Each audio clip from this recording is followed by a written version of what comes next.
ያንን ኮንዶሚኒየም በጣም ርካሽ በሚባል ዋጋ እንደሸጥከው አውቃለሁ። ሻጮችም እነሱ ናቸው።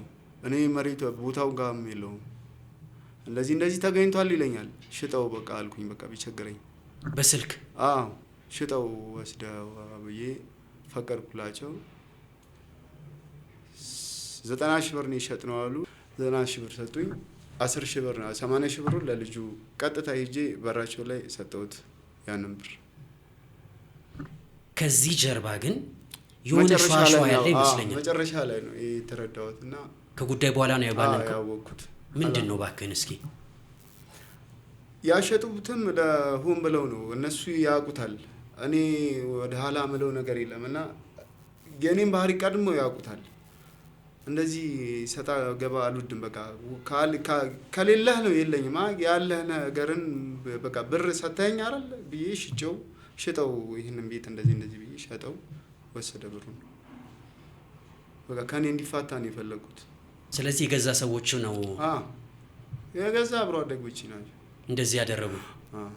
ንብረትን የሚያል ተሽጦ 10,000 ብር ብቻ በቃ 10,000 ብር ሰጡኝ። ይሄን የተሸጠው አሉ። ውልና ማስረጃ ወሰዱኝ። ክልልና አንተን ሰጥተዋል። በቃ ተፋተን። በአጀብ ይንቀሳቀስ የነበረው ብዙ ወዳጆች የነበሩት ለመንገደኛውም ለሰፈሩም ለአብሮ አደጉም የሆነ ነገር ካላደረግኩ ብለው የሚጨነቀው ዘነበ ከበደ አዩካ አሁን ላይ ምን ላይ ነው ያለው? እኔ ሻወር ወስጄ ጨራርሼ ማዘርጋ ነበርኩ። ስልክ ተደወለ። ሄሎ ስል አቤት ዘነበ ከበደ? አዎ ኮሎኔል አወል ነኝ። የት ሆነ ነው? ሰፈር ነኝ አልኩኝ። አልደነገጥክም? በቃ ደንግጫለሁ። እዛ ጋር ፋውልም ስለሰራው የሆነ ነገር አድርጌ ነው በቃ የሆነ ያረገኛል ነው። ስደርስ በሩ ላይ ያሉት ምንም ያካክሉ ጋርዶች አሉ። እሱ ውስጥ ቁጭ ብሏል። ሆቴሉ ውስጥ ማንም የለም። እሱ ብቻ ነው ያለው። ጋርዶች ውጭ ናቸው።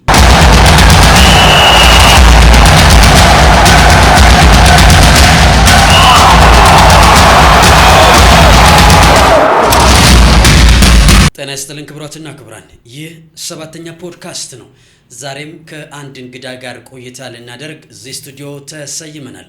የዛሬው እንግዳችን ለኢትዮጵያ ብሔራዊ ቡድን ጨምሮ በተለያዩ ክለቦች ሲጫወት የምናውቀው ዘነበ ከበደ አዩካን ከሐዋሳ ድረስ አስመጥተነዋል። የተለያዩ የህይወትና እግር ኳሳዊ ጉዳዮችን ከአዩካ ጋር እያነሳሳን ቆይታ እናደርጋለን። ይህንን ፕሮግራም ሰብስክራይብ፣ ላይክ እያደረጋችሁ እንድትጀምሩ በታላቅ ትህትና ጠይቃችኋለሁ። ዘነበ ከበደ አዩካ ጥሪያችን አክብረህ ከሐዋሳ ድረስ እዚህ 7ኛ ስቱዲዮ ስለተገኘ የእውነት ከሽንገላ በጸዳ አንደበት እግዚአብሔር ያክብርልኝ፣ ክብረት ይስጥልኝ ብያለሁ። እኔም አመሰግናለሁ። እዚህ አስባችሁ ጠርታችሁኝ እዚህ ፕሮግራም ላይ ተካፋይ ስላደረጋችሁኝ በጣም ነው ማመሰግናችሁ። እግዚአብሔር ያክብርልኝ። ብዙ ጉዳዮችን እናነሳለን። አዩካ ዘነበ ከሚለው በላይ አዩካ የሚለው ስም በደንብ ይታወቃል በእግር ኳስ። እውነት ሐሰት? እውነት። ስለዚህ አዩካ እያልኩ ልቀጥል ማለት ነው። በጣም አሪፍ። ለተለያዩ ቡድኖች ተጫውተሃል፣ የኢትዮጵያ ብሔራዊ ቡድንን ጨምሮ። እስኪ የት ቡድን ተጫወትክ?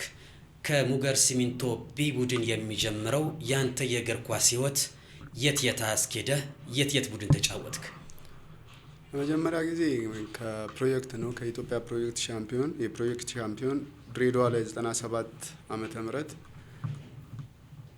ከ17 ዓመት በታች የዋንጫ ተሸላሚ ነበርኩ ከጓደኞቼ ጋር እና ያን ውድድር እንደጨረስን በመጀመሪያ ሐዋሳ ተስፋ ቡድን ማሳደጊያ ውስጥ እየሰራው ነበር። ፕሮጀክት የምጫወተው በ5 ወር ታድጋለህ ተብሎ እዛ የተቀመጠልኝ ነበር ከነማ ቤት ሐዋሳ። ፕሮጀክቱን እንደጨረስኩ ማለት ነው ምግብ ምናምን በላለሁ። ክፍያ ነው የማይከፈለኝ በሰዓቱ። ልክ እኔ ድሬዳዋ ላይ ይሄንን አማራጭ ሳገኝ ማስተር አዳነ ነፍሳቸውን ይማርና ማስተር አዳነና ጨፍቄ ካሳ ድሬዳዋ ኢንተርኮንቲኔንታል ሆቴል ነበር ያረፍነው። ዋንጫውን ከተረካከብን በኋላ ምሽት ላይ ከራት ግብዣ ላይ መጥተው አስጠሩኝ። እዛው ሪሴፕሽን እንደዚህ እንፈልጋለን፣ ሙገር ሲሚንቶ ቢ ቡድን እኛ ጋር እንድትጫወት እንፈልጋለን ሲሉኝ እኔም ደስተኛ ነኝ፣ ግን አንድ ምነግራችሁ ነገር አለ አልኳቸው። እሺ አሉኝ። በ5 ወር ሐዋሳ ከነማ ቤት ማድግበት በእንትን እድል ተሰጥቶኛል። ያን እድል እናንተ ጋር ማገኘው ከሆነ ችግር የለም። እኔም ቻሌንጆችን ማየት ስለፈልግ ከሐዋሳ ወጥቼ መስራት ፈልጋለሁ። ይህን የምንስማማ ከሆነ ኮንትራት እንፈራረም፣ በ5 ወር የምታሳድጉበትን እኔም መምጣት ፍላጎት አለኝ አልኩ። ወደ ሙገር ሲሚንቶ በዛው ነው። አልነገርኳቸውም። ከነማ ቤት ዝግጅት ወቅት ነው ያዩኝ። ከነማ ሐዋሳ ከነማ ሲቲ ካፕ ውድድር ሊያካሄድ የዛ ሰዓት ሜዳ ጆግ እያደረግን ውድድር ልንወዳደር ሙገር ሲሚንቶ ሆነን እዛ ያዩኛል። ደነገጡ። በየት በኩል ሄዱ ነው እዛ ቤት ሊገባ የቻለው ብለው ሹሬን ሄጄ ሹሬ ነው እኔን ሲያሰራኝ የነበረው። ሄጄ ሰላም አልኩት። ይቅርታ በሆነ ወቅት መጥቼ እንደምጫወት እርግጠኛ ነኝ፣ ግን ራሴን ኮምፒቲሽን ውስጥ መክተት ስለፈለግኩ ብቻ ነው የወጣሁት አልኩኝ። በዛ ተማመንን። አመሰግናለሁ አለኝ። እሱም ብቻ ነው ሰላም ያልኩት። ከዛን ወደ ክለቡ ተቀላቅዬ ወደ ትሬኒንግ የገባው።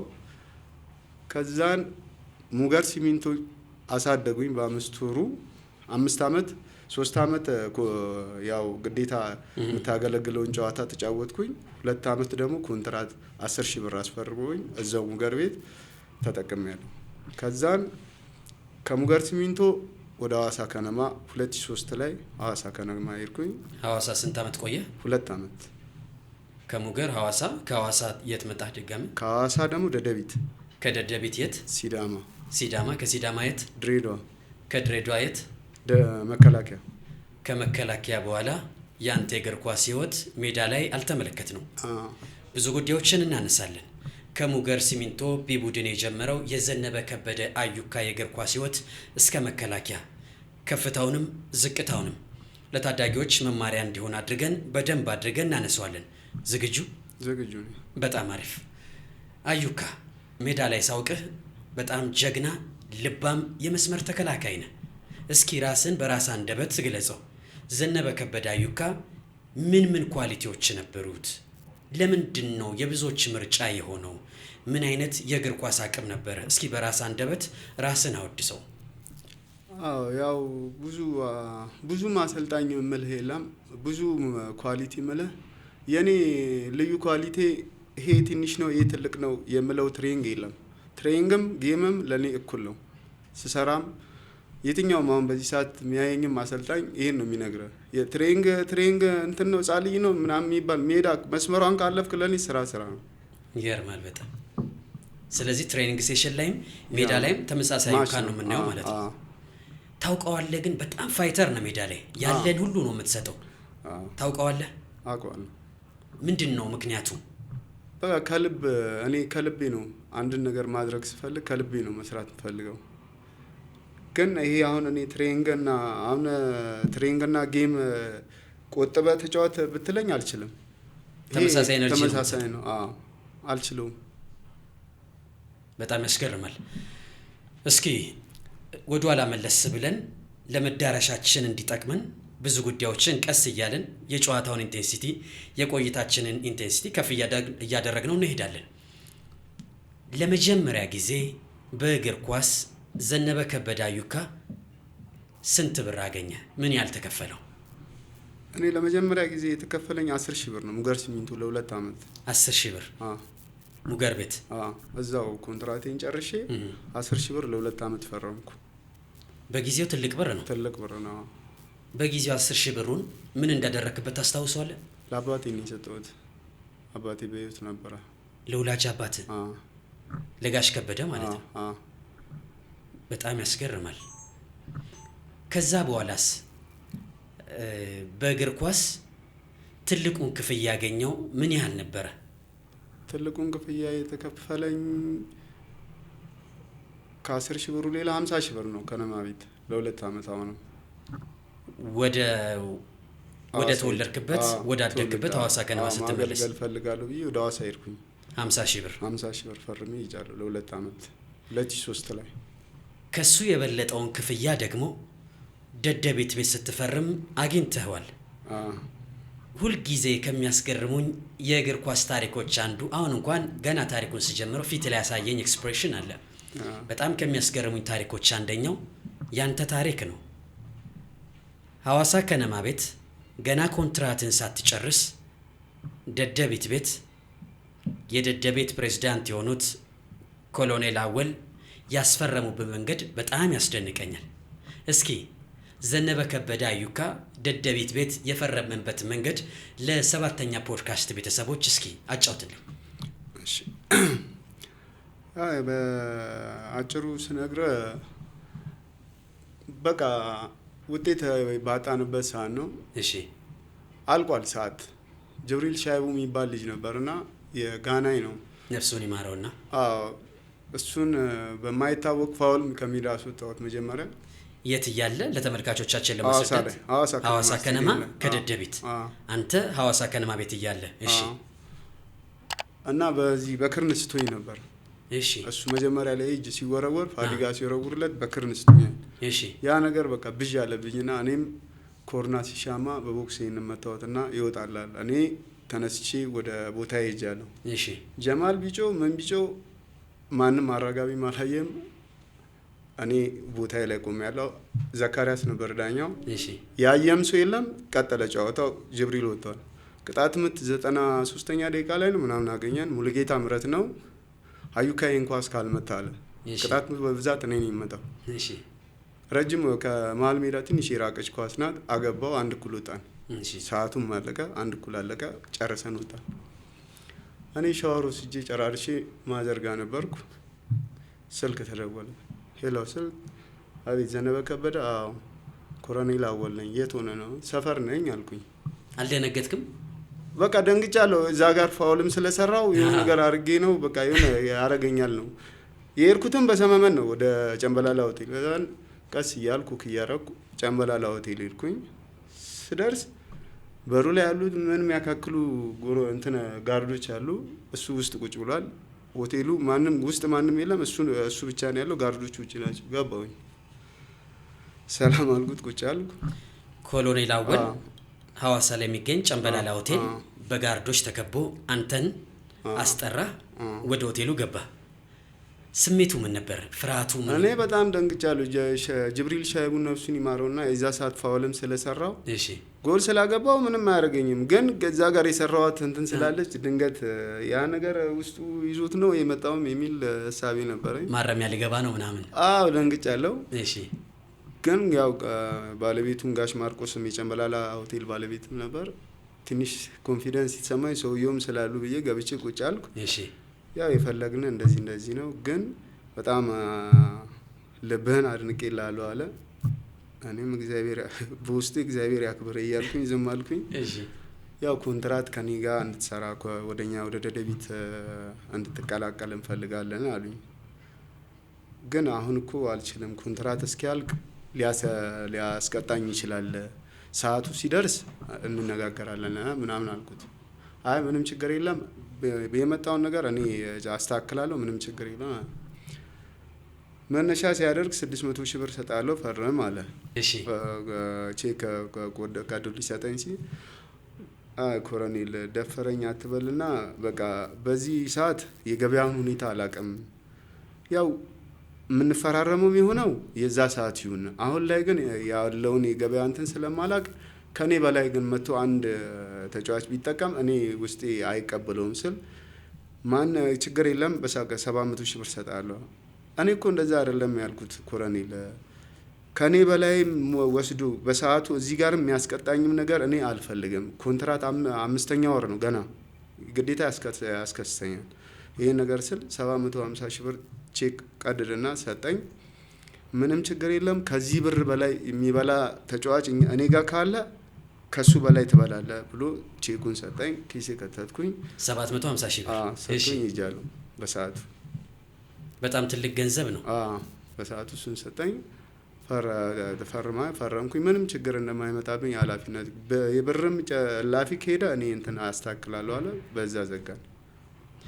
በጊዜው ያገኘው በጣም ትልቁ ክፍያ ነው 750 ሺህ ብር። ስለዚህ አመቱን ከሐዋሳ ከነማ ጋር ጨረስክና ደደቢትን ተቀላቀልክ ማለት ነው። በዛው በ750 ሺህ ብር ጸና ወይስ ከፍ ያለ ተከፈለ? የለም ላፊ ሄደ። የለም ከፍተኛ የተሰጠው 750 ሺህ ብር ነው። በዛው ነው ጸና። በጣም ያስገርማል። ቀደም ሲል ለመጀመሪያ ጊዜ ያገኘውን 10 ሺህ ብር ለወላጅ አባት እንደሰጣ ጫውተናል። ይህንን በጊዜው ትልቅ ብር የነበረውን 750 ሺህ ብር ከኮሎኔል አወል ቼኩን ከተቀበልክ በኋላ ወዴት ሄድክ? ምን አደረክበት? እስኪ አጫውተን። በሰዓቱ ቀጥታ ጥሬ ብር አልሰጠንም ነበር። የኮንፌዴሬሽን ጨዋታ ነበር የውጪ። እሺ እኔ ማስታውሰው መኮንኖች ደብረ ዘይት ነበር የምንሰራው። የዘመን መለወጫ መጣ። እሺ የዘመን መለወጫ ሲመጣ እኔ በሰዓቱ ብሩን ሰጥቶኝ የሆነ ነገር ላይ አውዬ ቤትም ይሁን ምንም ነገር ገዝቼ ጠቅልዬ ወደ ስራዬ ልገባ ነበር የፈለኩት። እሺ ብር ገና እሳቸው የሚለቀቅ ብር አለ መሰለኝ እንትን አላለም። እንትን ቀርቶብን ሳይሆን ያው እኔ ፍላጎቴ ነው እንጂ እኔ ደግሞ ብሩ ያስፈልገኛል ከሚል ጉጉት ዘመን መለወጫ ላይ ንጉሴ ደስታ ነበር ካምፕ እና ከዚህ ደብረ ዘይት ሻንጣይን ይዤ ወጥቼ ሄድኩኝ። ጥዬ ብር ካላስገባችሁ እኔን የማዘዝም መብት የላችሁም ብዬ ወጥቼ ወደ ሐዋሳ መጣሁ። ጥዬ ወደ ሐዋሳ ሄድኩኝ። ዘመን መለወጫ። እሺ ምንም ክፍያ የለም፣ ምግብ መብላት ነው መስራት ነው። እኔ እንደዚህ አይነት ነገር እኔ አይመቸኝም ብዬ ሄድኩኝ። አርብ ቀን ነው ማስታውሰው። ደወለ ኮሎኔል አወል። ዘነበ ካንተ ይህን አልጠብቅም አለ። ካንተ ይህን አልጠብቅም። በቃ ምንም አላልኩም። እኔ እኮ ለሚኬሌ ነበር ቡድን መሪ። ለሚኬሌ ያልነገርኩት ያለመንኩት ልመና የለም። ፍራንክ እኔ ያስፈልገኛል በዚህ ሰዓት አንዳንድ ነገሮች መግዛት የምፈልጋቸው ነገር አሉ ብዬ ብዙ ቀን ብነግርም የኔን ጥያቄ እንደ ውድቅ ነው። ንጉሴ የምትለው ነፍሱን ይማረውና እሱንም ስጠይቀው ምንም ከምንም እስካልቆጠሩ እኔስ እዚህ ምን ሰራለሁ ብዬ ወጥቼ ሄጃለሁ። ስህተት ከሆነ ይቅርታ ብዬዋለሁ። እዛን እንደ ቅዳሜ ነው በዓሉ ዘመን መለወጫ። እኔ 10 ሺህ ብር ቦጋገን አስገብቼ ላለ ሄደው ወሰዳለ የበዓል ብር። እኔ ወንድሜ ሄድኩኝ ወሰድኩኝ። ለቤተሰብ ምናምን የሆነ ነገር አረው። ሰኞን ውለን ማክሰኞ መኮንኖች ሆቴል እንድትገባ ብሎ አንድ ቃል ነው የተናገረው። እሺ አልኩኝ። ስትመጣ ያለውን ነገር እኔ አስተካክዬ ይጠብቃል። ማክሰኞ ዕለት እኔ መኮንኖች መጣሁ። ግማሽ ብር ተሰጠኝ። እኔ ምን አገባኝ? 250 ሺህ ብር ሰጠኝ። በዛ ብር 300 ይቀረኛል ማለት ነው። ወደ ውጪ ልንሄድ ነው። የውጪ ኮንፌዴሬሽን ጨዋታ አለን። ወደ ውጪ ልንሄድ ነበረ። እኔ 250 ኮሰርኩ በኋላ አቡቲ በጣም ነው የምወዳ ዳዊት ፍቃዱን። እሱን አልዋሽውም። ከሱ ጋር ነው በጣም በቃ ከሙጋር ቤት ጀምሮ ጓደኛዬ ስለሆነ አዩካ ብር ሳይሰጠው ቢሞት እንዲህ ብታርዱት አይመጣም ይባባላሉ። እና አዲስ አሉ ቱሳ አለ ወደዚህ ሀገር አይመጣም ምናምን እያሉ ያወራሉ። እኔ ዶርም ወደ መኮንኖች ሆቴል ስገባ እሺ ብዬ ገባሁኝ። አቡቲ ማታ ወጣጣኝ ነገርኩት። አልዋሽውም። እሱ 250 ሺህ ብር ሰጥቶኛል። ስትመለስ 3ቱን ትወስዳለህ ተብያለሁ ብዬ ለአቡቲ ነገርኩኝ። በቃ ከዛን ልክ ከሴንትራል አፍሪካ ስንመጣ ሄድኩኝ። በ180 ሺህ ብር ኮንዶሚኒየም ገዛው መሬት ላይ። በ180 ሺህ ብር ኮንዶሚኒየም የት? ሐዋሳ ደውስ ኮንዶሚኒየም። ቀሪውንስ? በቃ ቀሪውን ይዤ ያንን ብር ገና አልወሰድኩም። 300 ሺህ ብር ጥዬ መጣሁኝ። ያችን ገዝቼ ተመልሼ መጣሁ በእረፍት ሰዓቴ። በኋላ ላይ በተሰጠ ገንዘብስ ምን እንዳደረክበት ታስታውሰዋለህ? ከዛ በኋላ አላስታውስም። ደደቢት ቤት ባገኘው 750 ሺህ ብር የገዛው አንድ ንብረት ነው ማለት ነው። በ180 ሺህ ብር ኮንዶሚኒየም። የደደቢቱን ጉዳይ እንመለስበታለን። ከደደቢት ቤት ወደ ሲዳማ መጣሁ። ወደ ሲዳማ ቡና። ሲዳማ ቡና ቤት ስትመጣ ምን ያህል አገኘ ታስታውሰዋለህ? 600 ሺህ ብር መሰለኝ። 600 ሺህ ለፊርማ ካገኘው 600 ሺህ ብር የገዛበት ንብረት አለ?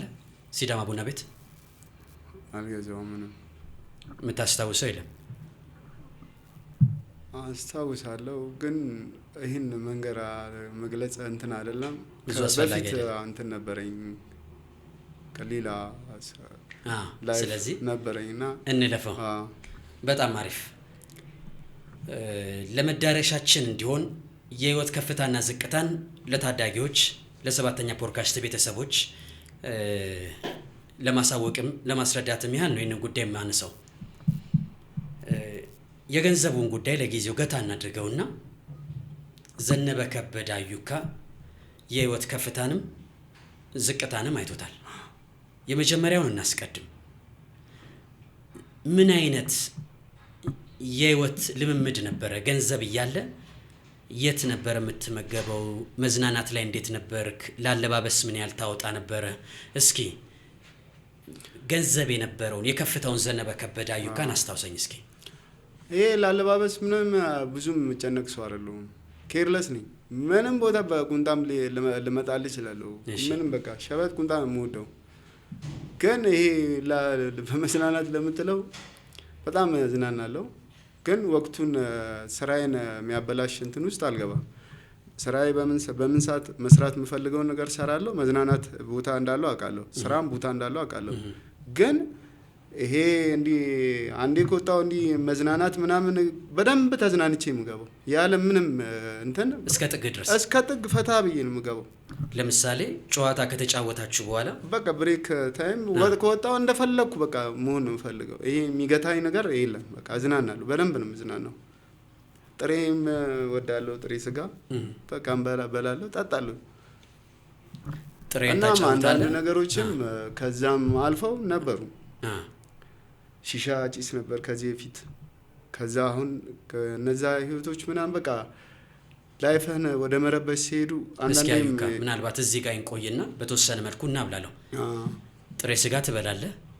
ውሎውን እስኪ ወደ ኋላ መለስ ስንብል ጥሬ ተበላ። ከዛም በኋላ ደግሞ ፉት ማለቱ ተጀመረ።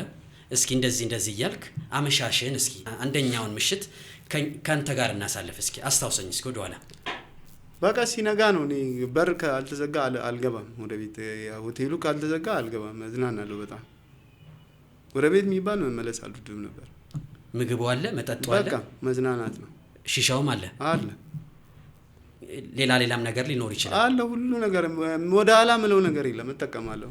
ግን በቃ ነገሮች አንዳንዴ አላሰብ ከረፈደ በኋላ ነገሮች ደውል ሲደወሉ ያስጠላል። በቃ ልጆችም ሲመጡ ምናምን ብዙም በቃ ደስተኛ አላረግ በቃ ህይወትን የሚበጠብጥ ነገር ሲሆን ሺሻውንም ተውኩት። ያውን እንዲህ በፊት የሚዝናናው አዩካ አሁን ላይ የለም። ደግሞ ተቃራኒ ሆነ። ያውኑን በኋላ ላይ እናነሳዋለን። አዩካ ለምን ያህል ጊዜ ለምሳሌ ከሙገር ቤት ጀመረ ወይስ ከሐዋሳ ቤት ጀመረ ወይስ በደንብ ገንዘቡ ሲመጣ ከደደቤት ቤት መጣ? የት ነው የጀመረው መዝናናቱን? ከመጀመሪያው ከሙገር ጀምሮ ነው እኔ የተዝናናው የመጣሁት። ትጠጣ ነበር? ተዝናናለሁ። እንደፈለኩ ተዝናናለሁ። ምንም ወደ ኋላ ምለው ነገር የለም። ገንዘቡ ሲመጣ በአንድ ምሽት ምን ያህል ታወጣ ነበረ? እኔ ቁጥሬ አላውቅም። በቃ መጠቀም ብቻ ነው ዝም ብለህ እንጂ ይሄ እንዲህ ነው እንዲህ መናደድ ምናምን የለም። በቃ ማውጣት ነው። በቃ መዝናናት እንጂ ይሄ እንዲህ ቆጥሬ ወደ ኋላ ተመልሼ ይሄን አጠፋው ምናምን የለም። ሶ ለአንድ አዳር መውጣት ያለበትን ያህል ታውጣለህ። በቃ ዝናና ሊቀጥልም ይችላል። ቀን በቀንም እንዲህ በቃ እምልህ በቃ በጣም እንጃ ወደ ኋላ የሚባል እንትን የለኝም። በፊት እንደዚህ አሁን ልብ እስከ መግዛት እኔ ከዚህ ሁላ እንትን ውስጥ እኔ ማስታውሰው እነዚህን ሁላ ነገሮች እንዳስተካከለ አንድ በጣም ማከብረው ሰው ውስጥ ያለ ዘላለም ይባላል እና በጣም በቃ እንደ ልጁ ነው የሚያየኝ እና ብዙ ጊዜ እንጣላለን ሁላ። ዘላለም ሽፈራው ሞሪኒዮ አሰልጣኝ ዘላለም ሽፈራው እኔ ጠልቶኝ ምኮ አይደለም ለኔ ነው እሱ የሚታገለው። እኔ ደግሞ በተቃራኒው ነው የምመልስለት እና በዚህ አጋጣሚ ምን አለ አንድ ቀን እንኳን የሱን አንድ ነገር ሰምቼ ቢሆን ደስ ይለኝ ነበር። አሁን ያለበት ሁኔታ አትገኝም ነበር ማለት ነው። ያው ለበጎ ነው። ህይወት ይቀጥላል በሚል እንያዘው። አዩካ ያኔ ስትዝናና ከጨዋታ መልስ ሌሎች ልምምዶች ነበሩ? ለምሳሌ ቁማር፣ ከተጫዋቾች ጋር ያለ ነገር ምናምን ሌላ ነገር ነበረ ወይ? ለሰዎች መስጠት? እኔ ለሰው በቃ ሰው በጣም ነው የምወደው አምናለሁ። ሰው ቸግሮት ሲያይ ደስ አይለኝም፣ አልዋሽም። ሰው ከፍቶት ማየት እኔ ደስ አይለኝም። ስለዚህ አንድ ሰው ቸገረኝ ካለ ገንዘብ ትሰጥ ነበር? እሰጣለሁ። ምን አይነት ነገር ልሰጥ ይችላል? አልባሳት፣ የሚለበስም ነገር ከጠየቀኝ ልሰጥ እችላለሁ። ስለዚህ በተጫዋችነት ዘመን ለጋሽ ነበርኩኝ ብለህ መናገር ትችላለህ? በነበረ ጊዜ ከሚገባው በላይ ለሰዎች ታደርግ ነበር? አደርጋለሁ። አዩካ እኔ ለዩኒቨርሲቲ ትምህርት ወደ ሐዋሳ ሲሄድ በአንዳንድ ስጋ ቤቶች ዘነበ ከበደ አዩካ መጣ ተብሎ አጀቡ በጣም ብዙ ነበረ። በጣም ኪስ ውስጥ ያለውን አልበቃ ብሎ ሌላም ልታስልክ ትችላለህ። ምን አይነት ሰው ነበር? የእውነት የሚዝናና ሰው ትዘጋ ነበረ? አጃቢ ብዙ ነበረ? እስኪ አስታውሰኝ። በጣም ያው ይሄ በቃ ከውስጥ የሚመነጨ እኔ አሁን አውቄው ነው እንደዚህ በቃ ደስ ይለኛል። ውስጤን ደስ ስለሚለው ጓደኛ በቃ ደስ ይለኛል። የአካባቢ ልጆች ምናምን ደስ ነው የሚሉኝ፣ እወዳቸዋለሁ። አብሬ መዝናናት ምናምን ደስ ይለኛል። ስለዚህ ስጋ ቤቶች ምናምን አዩካ መጣ ከተባለ ሊዘጋም ይችላል። በጣም እንዝናናለን። ነው በጣም ያስገርማል። ቀደም ሲል ደደቤት ቤት ባገኘው 180 ሺህ ብር ኮንዶሚኒየም እንደገዛ ነግረናል። ያንን ኮንዶሚኒየም በጣም ርካሽ በሚባል ዋጋ እንደሸጥከው አውቃለሁ። የሸጥክበት መንገድ ደግሞ ቀደም ሲል እንደነገርከኝ ሰዎች ሲጨነቁ ሲቸገሩ እንደማትወድ ማረጋገጫ ሰጥቶኛል።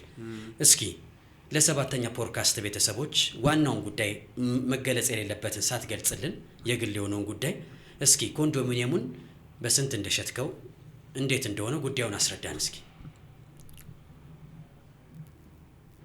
የሆነች ፕሮግራም ነበረችኝና ብር አስፈልገኝ። እሺ። አንድ ጓደኛዬ 80 ሺህ ብር ይሰጠኛል ብድር። እሺ። ያንን ብር መጥቼ ከተጠቀምኩት በኋላ በሆነ ሰዓት ላይ ብዙም ጊዜ አልፈጀም። ብሩ አሁን አስፈልጎኛል፣ የስራ ብር ነው ይለኛል። እሺ። አረ ትንሽ ጠብቀኝ፣ ነገሮች ላስተካክልና እሰጥሃለሁ አልኩት። እኔ በቃ ስራ እንዳቆም ትፈልጋለህ ምናምን ሲል ነው እንዴ አልኩና እኔ ምን እንደ ከኋላ እንደሰሩ አላወኩም። ወደ 3 ናቸው ምናምን ናቸው አውርተዋል። የኔን ባህሪ ቀድሞ ያውቁታል መሰለኝና እንደዚህ መጨነቅ አልወድም። 10 እኔ የሚያስጨንቀኝ ነገር ስለማልፈልግ ወደዛ እንትን ከሰጣ ገባ ውስጥ ከመሄድ ብዬ ወደ ውሳኔ ልኩኝ። ቤቱን ለመሸጥ ሽጬ ልሰጠው። ሻጮችም እነሱ ናቸው። እኔ መሬት ቦታው ጋር የለውም። እንደዚህ ተገኝቷል ይለኛል። ሽጠው በቃ አልኩኝ። በቃ ቢቸግረኝ በስልክ ሽጠው ወስደው ብዬ ፈቀድኩላቸው። 90 ሺህ ብር ነው የሸጥነው አሉ። 10 ሺህ ብር ምናምን ነው ለኔ የተሰጠኝ። የምርህን ነው? ክርስቶስን 90 ሺህ ብር ሰጡኝ። 10 ሺህ ብር ነው 80 ሺህ ብር ለልጁ ቀጥታ ሄጄ በራቸው ላይ ሰጠሁት ያንን ብር። ከዚህ ጀርባ ግን የሆነ ሸዋሸዋ ያለ ይመስለኛል። መጨረሻ ላይ ነው የተረዳሁትና ከጉዳይ በኋላ ነው ያወቅኩት። ምንድን ነው እባክህን እስኪ። ያሸጡትም ለሆን ብለው ነው፣ እነሱ ያውቁታል። እኔ ወደ ኋላ ምለው ነገር የለምና የኔን ባህሪ ቀድሞ ያውቁታል። እንደዚህ ሰጣ ገባ አልወድም። በቃ ከሌለህ ነው የለኝም። ያለህ ነገርን በቃ ብር ሰተኸኝ አይደል ብዬ ሽጠው ይሄንን ቤት እንደዚህ ብዬ ሸጠው ወሰደ ብሩን። በቃ ከኔ እንዲፋታ ነው የፈለጉት። ብዙ ጊዜ በንግግሮች መሃል የምትጠቀመው አንድ ቃል አለ። እኔ ሰው አምናለሁ ትላለህ። ምናልባት ሰው ማመንህ እንደዚህ ከጀርባ የሆነ ጠለፍለፍ አድርገው ይሄንን ኮንዶሚኒየም እንኳን ከእጅ እንዲወጣ አድርገዋል ማለት ይቻላል።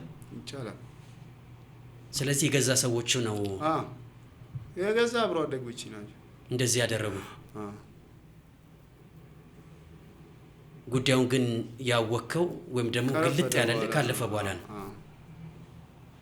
ስለዚህ ከዛ 90 ሺህ ብር 10 ሺህ ብር ብቻ ቀረ። ንብረትን የሚያል ተሽጦ 10 ሺህ ብር ብቻ። በቃ 10 ሺህ ብር ሰጡኝ። ይሄን የተሸጠው አሉ። ውልና ማስረጃ ወሰዱኝ። ውክልና እንትን ሰጥተዋት በቃ ተፋታ። በጣም ያስገርማል። ያኔ በአጀብ ይንቀሳቀስ የነበረው ብዙ ወዳጆች የነበሩት ለመንገደኛውም ለሰፈሩም ለአብሮ አደጉም የሆነ ነገር ካላደረግኩ ብለው የሚጨነቀው ዘነበ ከበደ አዩካ አሁን ላይ ምን ላይ ነው ያለው? አሁን ላይ ምንም ላይ አይደለም።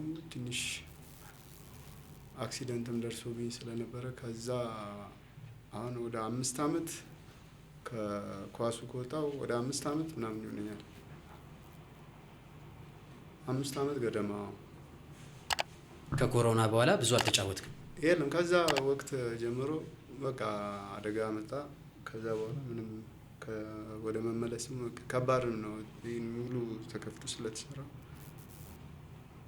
ዶክተሩም እንዲህ ንክኪ የሚፈልግ ነገር አይደለም ምናምን ስላለኝ ወደዛ ሲስተም ውስጥ መመለስም ሀሳብ የሚለኝ መሆን ላይ።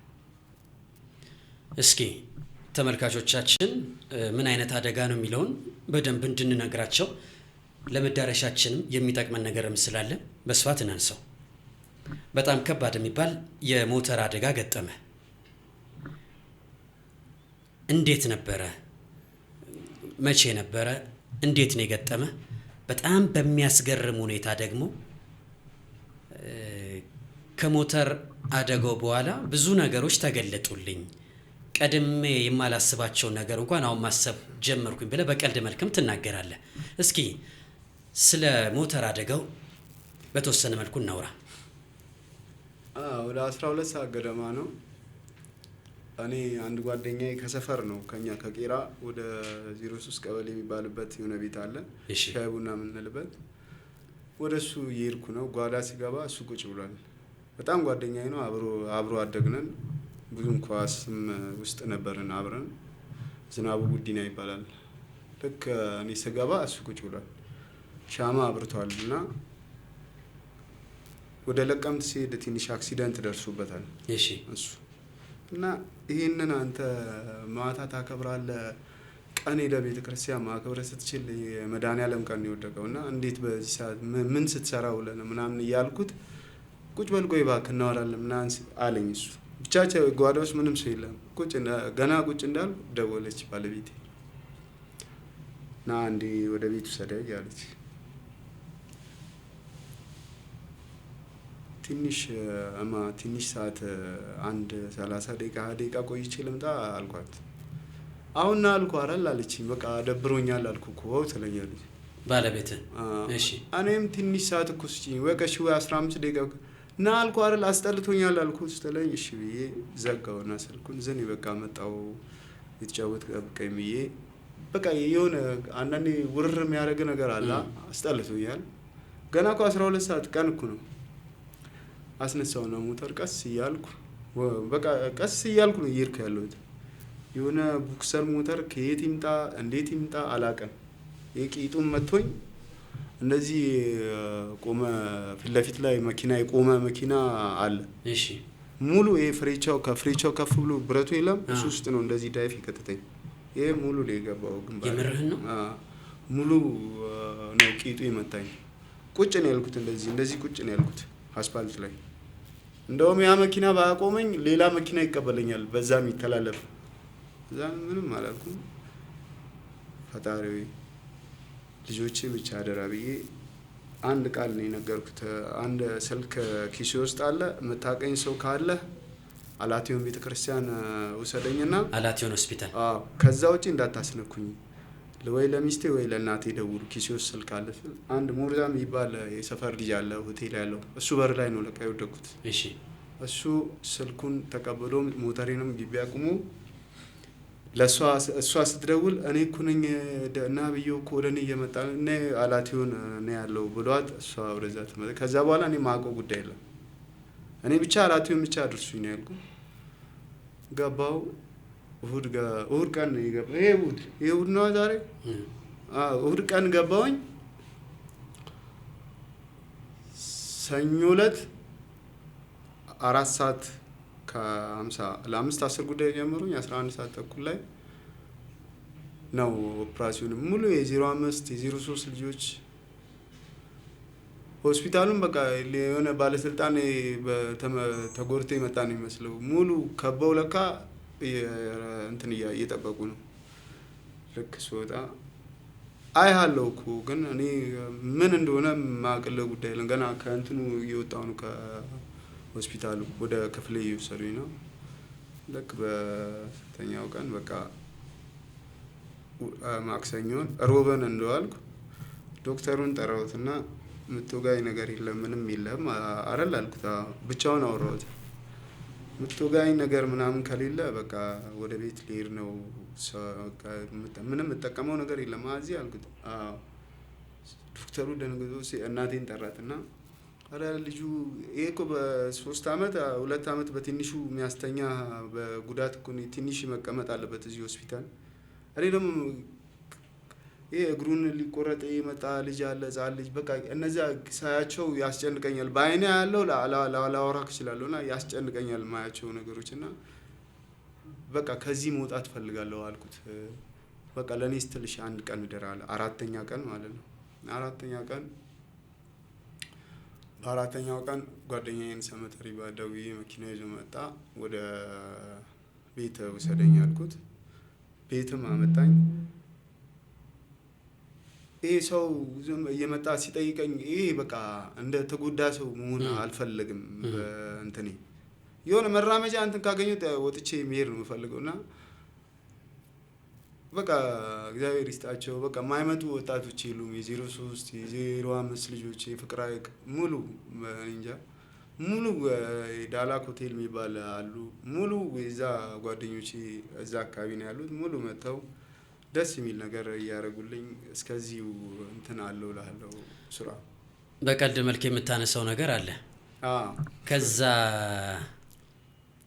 ዶክተሩ ነው ኦፕራሲዮን በኋላ ዶክተሩ ከሆነ ጊዜ በኋላ እኔ በ4ኛ ቀን ወጣው ብዬ ከላ በ15ኛ ቀን ሞተሯን ሰርቪስ ምናምን አሰርቼ ጩጮቹን ጭኜ ከትምህርት ቤት ስመለስ በዚህ በሞቲቴ የሚባል ኮብልስቶን አለ ወደ እኔ ቤት መሄጃ ይዣቸው እየሄድኩ ቤት ከደረስኩ ከ15 ደቂቃ በኋላ ደወለ። ዘነበ አንተን ነው ያየሁት አሁን ሞተር ላይ አንተ ትክክል ነበርክ። በ3ኛም ቀን ልውጣ ያልከው አለኝ።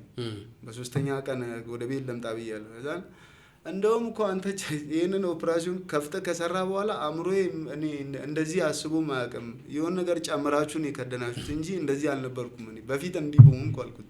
ሞተ በቃ በሳቅ በፊት እንደዚህ በሆን ኖሮ ማጣት የሌለብኝ ነገሮች አላጣም ነበር አልኩት። በቃ ተገርሞ አተሳሳቅንና ዘጋ። ይሄን እንደዋወላለን ይደውልኛል እሱ። እስኪ ስለ ግል ህይወትህ በተወሰነ መልኩ እናንሳ። የሞተር አደጋውን ጉዳይ ስትጀምር ባለቤቴ እያልክ ስለሆነ በተወሰነ መልኩ የግል ህይወትን ጉዳይ እናንሳ። አዩካ ስንት ልጆች አሉ? 2 ልጆች አሉኝ። ስንት አመታቸው ነው? 9 እና 6 9 እና 6 ከግል ህይወት ጋር በተገናኘ ምናልባት ልክ ትናንትና በእግር ኳሱ አግኝተው በተወሰነ መልኩ እንዳጣቸው ንብረቶች እንደ ጊዜያዊ ማጣት ሁሉ ይህም ጊዜያዊ ነው ብዬ አስባለሁ። ምናልባት መድኃኔዓለም ነገሮችን እንደሚያስተካክልም አምናለሁ። ከባለቤት ጋር አሁን ላይ አንድ ላይ አይደላችሁም። እስኪ በተወሰነ መልኩ አጫውተኝ። በቃ ትንሽ ብያለሁ እንዲህ የሚያስጨንቀኝ ነገር አልወድም እና ዶክተሩም እንዲህ ፀሐይ እና ቅዝቃዜ ምናምን አይፈልግም ስላለኝ እና ጫጫታም አይወድም ብሎኛል። ያ ነገር ስለነገረኝ ልክ እኔ ከጉዳቱ እኔ እስከ ጉዳቱ ሰዓት እኔ እውነት ነው ከፈጣሪ በታች ለኔ እናትም አባትም ናት ባለቤቴና በጣም ነው ማመሰግናት በዚህ አጋጣሚ። እና ከዛ በኋላ ልክ መኖር ጀመርን እየኖርን በቃ አንዳንድ ነገሮች ልብስ ምናምን ከፍታ ምናምን ሳፖርት በሞተር አብረን እየሄድን ምናምን እናመጣለን ከሚገዛበት ቦታ ከዛን አሰነ እየሰራን ነው። ከሆነ ጊዜ በኋላ ተቀየረችና ይስመጣ ስራ ለምን አትሰራም ምናምን ትላለች። እኔ ምን የሙያ የለኝም ምንድነው እኔ ምሳኔ ከህፃንነቴ ጀምሮ ኳስ ነው እኔ ስጫወት ያደግኩት ምን እኔን ልታሳብር ነው? ከራሴ ጋር መጣላት ጀመርኩኝ እና ወጥቼ በቃ ላለመጋጨት ወጣና ወክ አደርጋለሁ። እነዚህ ነገሮች እየተደራረቡ ሁሌም ሲመጣ እኔ ምንድን ፍላጎቷ ማለት ጀመርኩኝ። ይሄንኑ ልብስ ቤት አየር ላይ እኔ እንትን ሳትለኝ ሸጠችውና እንደገና ደግሞ ወደ 05 ገባች ወደ በፊት መኖሪያዋ ሰፈር። እዛ ሄዳ መጠጥ ቤት ከፈተች። ይሄ እንደዚህ ታይ ምናምን ብላትም አልሰማለች። በቃ አሁን ላይ በቃ ይሄ የሆነ መንፈስ ገብቶባት እንጂ እቺ ልጅ በፊት እኔ ማውቃት እሷ አይደለችም። እኔ ክርስቶስን ነው የምልህ፣ መቼም እንደዚህ አይነት ሰው አይደለችም። አሁንም እኔ መሰክርላት፣ በጣም የምወዳት በጣም ማከብራት። ግን እኔ እንጃ እንዲህ አይነትም እኔ እንጃ እንዲህ አይነት እንትን እኔ ገጥሞኝም አያውቅም። ምንም አላልኩም። እንደዛው እየኖርን ነው። አሁንም ያን ነገርም አድርጋ እየኖርን ነው። ከሆነ ጊዜ በኋላ ደግሞ እኔ ከቤት ማዘር ጋር ቡና ልጠጣ ከእኔ ጋር ወደ ማዘሬ ጋር ስመጣ ሙሉ ዕቃ ጭና አስዟ ምታ አስጭና ይዛ ሄደች ነው። ሁሉንም ነገር ከቻልክ አግዛት፣ ይዛት ሂድ፣ የምትፈልገው ምንም ነገር እንዳከለክላት ይዛት ሂድ አልኩት። አከራዩን አዩ ፈቅደ ነው ሲል ከቻልክ አግዛት፣ ይዛት ሂድ፣ የምትፈልገውን ይዛት ሂድ አልኩት እና ዘጋውልሃለሁ። ከዛን ጊዜ በኋላ በቃ ልጆቹ እኔ ጋር ናቸው፣ ከኔ ጋር የሚኖሩት። እሷም በራሷ እንትን ነው የምትኖረው። አለመረዳቱ አለ ማለት ነው። ከሞተር አደጋው በኋላ አንተ ስራ መስራት ምናምን አትችልም? ይቆያል ብሎኛል ዶክተሩ። ምንም እንቅስቃሴ ጫና አይፈልግም አይፈልግም ስላለኝ በቃ ታውቋለች። እሷም እኔ ምንድን ሀሳቤ እንደመጣባት ብቻ ነው እኔ ግራ የገባኝ። ግን ብቻዋን አይደለችም። በቃ እኔ አሁን ሳስበው የሆነ መንፈስ የሆነ ሹካ አድርጓት እንጂ እንደዚህ በጣም ስማርት የሆነች ሰው ናት።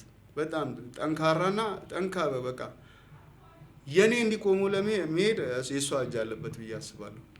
የሞተር አደጋው እንደደረሰ መጀመሪያ የደረሰችው እሷ ናት። ያስታመመችም እሷ ናት። በተጫዋችነት ዘመንህ በነበረ ጥሩ ገንዘብ የሚደረገውን ነገር አድርገህላታል? አደረኩ ብዬ ማውራትም አልችልም። አረ በጣም ጠንካራ ናት ምልህም በጣም ብዙ ነገር እኔ ሁላ በእሷ ሁሉ ነገር አድርጌ ቢሆን ደስ ይለኝ ነበር። አሁን ላይ እንደ ዘላለምን እንዳልኩት በጣም ጠንካራ ሰው ናት። በጣም ከምልህ በላይ መጠጡ ላይ ብዙ እንዳትገባበት ምናምን ትመክረ ነበር? ትታገላለች በጣም። ምናልባት ያ ነገር አስከፍቷታል ብለህ ታስባለህ? በጣም ያስከፋታል አውቃለሁ። በነበረ ጊዜ ገንዘቡን አለመያዘ ያናዳታል። ልክ ናት፣ ለእኔ ትክክል ናት። እንደውም እኔ እንጃ ትንሹን ነገር ነው ያደረገችው ብዬ ነው የማስበው። እግዚአብሔር ያክብራት። አሁን እንዲህ እኔም በድላኝ ምናምን አታውቅም። ለእኔ ጥሩ ሰው ናት። በነበረኝ ጊዜ ለእሷ የሚገባውን ነገር ባደርግ የሚል ስሜት አለ አሁን ላይ አለኝ። የፊርማ ብሩን ስታገኝ ይሄን ያላገኘው ታውቅ ነበረ? እያንዳንዱ መረጃ ታውቃለች። እሷን የማማከር ነገር አለ? ከኔ ጋር ከልጅ ከሚስቴ ጋር አብረን ድሬዳዋም ኖረናል። ነግሬያቸው ሚስት ልጅ አለኝ ብዬ ይዣት ኖሬ አውቃለሁ። እንደ ሴት ገንዘቡን አምጣው ምናምን ማለት ነገር አይኖርም? ጥሩ ነገር እነሱ ማስተዋሉ ምኑ ስላለ መጨረሻ ላይ ነው ማለት የጀመረችው እንጂ በፊት አላለችም። ከረፈደ ነው እሷ እንትን ያለችው። በቃ ትንሽ ባህሪ አስቸጋሪ ነበር መሰለኝ። በቃ እንትን ለምንም ግድ የለህም ጭንቀት ምናምን አትወድም። ያ ኬርለስነትም ነው እንጂ እሷ አሁንም እኔን መጥፎ ነገር አርጋ ምንም እንደውም ትንሹ ነገር ነው ያደረገችው ብዬ ነው የማስበው። አሁንም በተወሰነ መልኩ ፋውል ሰርቻለሁ ብለህ ታስባለህ? በትልቁ ፋውል ሰርቻታለሁ፣ ግን እግዚአብሔር ያክብራት፣ ባለችበት ጨምሮ ይስጣት እላለሁ በዚህ አጋጣሚ። አዩካ እስኪ ስለ መጠጥ ህይወት በተወሰነ መልኩ እናንሳ። ህይወትን ያመሰቃቀለው የመጠጥ ህይወት ነው ብለን መናገር እንችላለን? በጣም መጠጥ ላይ ነበረ። ምን አይነት አቋም ነበረ? በምን ልክ ነበር ጠጪ የነበርከው? አረ እስከደም ምንም ልክ የለውም እሱ። በጣም ጠጪ ነበር። አንተም ትደውላለህ፣ ሄዳለሁ። እሱም ከደወለ ተነስቼ ጌትም በቃ ምንም የተረጋጋ ህይወት አልነበረኝም ባጭሩ። እያንዳንዱ የሄድክበት ቦታ ላይ አንተ ነበረ የምትከፍለው ወይስ? ከፍላለሁ። ከፋይ ነህ? ይሄ ትላልቅ መጠጦችን አውርዶ ተዝናኑ ማለት ምናምን ችግር አልነበረም? የለም እንጠጣለን ብያለሁ። ወደ ኋላ የሚባል ነገር አልነበረም። ዛሬን አድርገው ነው። ያስደነገጠ ቀን አለ ግን ምናልባት ይሄን ያላጠፋው ያልክበት በነጋታው? በፍጹም የለም፣ ምንም የለም። በቃ ያለፈው ነገር አለፈ፣ ምንም የለም። በዚህ የመጠጥ ህይወቱ ግን ምግብ ትበላ ነበረ? ለመቋቋም ራስን በጣም ትበላለህ? በላለሁ። ጠዋት ላይ ምርጫ ምን አይነት ምግብ ነበረ? ጠጥታ አደርክ? ቀደም ሲል እንዳልከኝ እስከ ጥግ ነበር የምትዝናናው። ራስን ወዲያው ለመጠገን ሪከቨር ለማድረግ ምን ነበር የምትጠቀመው? ተልባ ጁስ ምናምን እወዳለሁ። ከሱ በኋላስ ምን አይነት ምግቦችን? ጥብስ እሱን ከተጠቀምኩ በኋላ ጥብስ በቃ መረቅ ያለው ጥብስ በቃ ግድ እበላለሁ። ፈትፈት ረስረስ ያለ የካምፕ ምግብ የሚበላ አይነት ተጫዋች ነበርክ ወይስ ደግሞ አትበላም? አላዘወትርም። አንድ አይነት ምግብ ሁሌ አልወድም። ስለዚህ ውጭ ወጥተህ ነው የምትበላው? በቃ ለምግብ ለመጠጥ የማውጣት ችግር የለብን። በጣም ያስገርማል። ብዙ ጉዳዮችን እያነሳን ነው። እስኪ ስለ 2005ቱ የኢትዮጵያ ፕሪሚየር ሊግ አሸናፊ ቡድን ስለ ደደቢት እስኪ አስታውሰኝ። ደደቢት ሻምፒዮን ሲሆን ከነበሩ የቡድን አባላቶች መካከል አንዱ አንተ ነህ። አብዛኛውን ጨዋታም ተጫውተሃል። አንድ ተጫዋች ለብሔራዊ ቡድን እንዲጫወት ደግሞ አንተ አንዳንድ ጊዜ የመስዋዕት በግም ትሆንም ጭምር ነበረ። እስኪ በትዝታ አጫውተኝ። አዎ የሆነ ጊዜ ነፍሱን ይማረውና ንጉሴ ደስታ ነው አሰልጣኝ። 5 ጨዋታ በተከታታይ እያሸነፍን ነው ቤሽ 11 እና በአጋጣሚ ብርሃኑ ቦጋለ ፋዲጋ በሱ ቦታ ነበር ግራ ሱፐር የሚጫወተው። እኔ ቀኝ ነኝ፣ ግራም ቀኝም ይጫወታለሁ እና ልክ በ5ቱን ጨዋታ በተከታታይ አሸንፈን 6ኛ ጨዋታ ላይ እኔን ከቤስት 11 ውጪ አድርገውኛል። ለምን? ናሽናል ቲም 11ችንም ነው ግን የምንሄደው እሱን በፋዲጋ ከሲስተም ውጪ እንዳይወጣ ነው እቅዳቸው። ያው የሰዎቹ ስራ ነው ይሄ እና 5 ጨዋታ ሲያሸንፉ ነው አንተ ነበር 6ኛው ላይ ቤንች አረጉኝ። ፋዲጋ የት እንዴት ማሟያ ናሽናል ቲም እንዴት እኔን ውጪ አድርገው ያው እሱ ከሲስተም ውጪ እንዳይወጣ ነው ያደረጉት። ምንም አላልኩም። እንደውም ከኔ በላይ ሲሳይ ባንጫ ተናደደ በጣም እና እንዴት የሀገሬ ልጅ አለ እንዴ ዝም ብላችሁ ታያላችሁ የተባሉ ሰዎችም ነበሩ በሰዓቱ የሐዋሳ ልጆች ሆነው። ግን አይደረግም በሰዓቱ ምንም አድርገ ወጥቼ ነው የሄድኩት። ቤንችን ቁጭ በል ሲሉኝ ምንም አላልኩም። ቤጂ ቁጭ ብያለሁ። ሲሳይ ባንጫ ግን የኔነት ስሜት ተሰምቶት ላንተ ታገለለ። በጣም ተናደዋል በሰዓቱ። በጊዜው ዋና ግብ ጠባቂ የነበረው ሲሳይ ባንጫ ነው። ሌሎች የሐዋሳ ልጆችን ለምን ዝም ትላላችሁ ብሎ ትንሽ ኃይለ ቃሉላ ተናግሯቸው ነበር። ትንሽ ግብግብ እንደነበረም ሰምቻለሁ። ነበር። ያ ሻምፒዮን የሆነው ቡድን ግን እንዴት ትገልጸው ነበር? ምን አይነት ስብስብ ነበረ? ልዩ ነው። በጣም ልዩ ነው። በጣም ደስ የሚል ጊዜ ነበረ። አስገራሚ ጊዜ ነበር። በጣም እኔ በህይወት ዘመኔ በቃ መረካበት ነገር ቢኖር እሱ ነው። የ2005ቱ ኮሎኔል አወል ለኢትዮጵያ እግር ኳስ ይሄ ስሜት ካላቸው መሪዎች መካከል አንዱ እንደሆነ በርካቶች ይናገራሉ። ምን አይነት መሪ ነው? አረ እንደው ከዚህ በላይ ቢባል ራሱ ያንሷል ባይነኝ እኔ ኮሎኔል አወል። ለዚህ ለኢትዮጵያ ፉትቦል ሁላ አንድ ስቴፕ እንደሄደም ያደረገው ከሱ ውጪ ማንም የለም።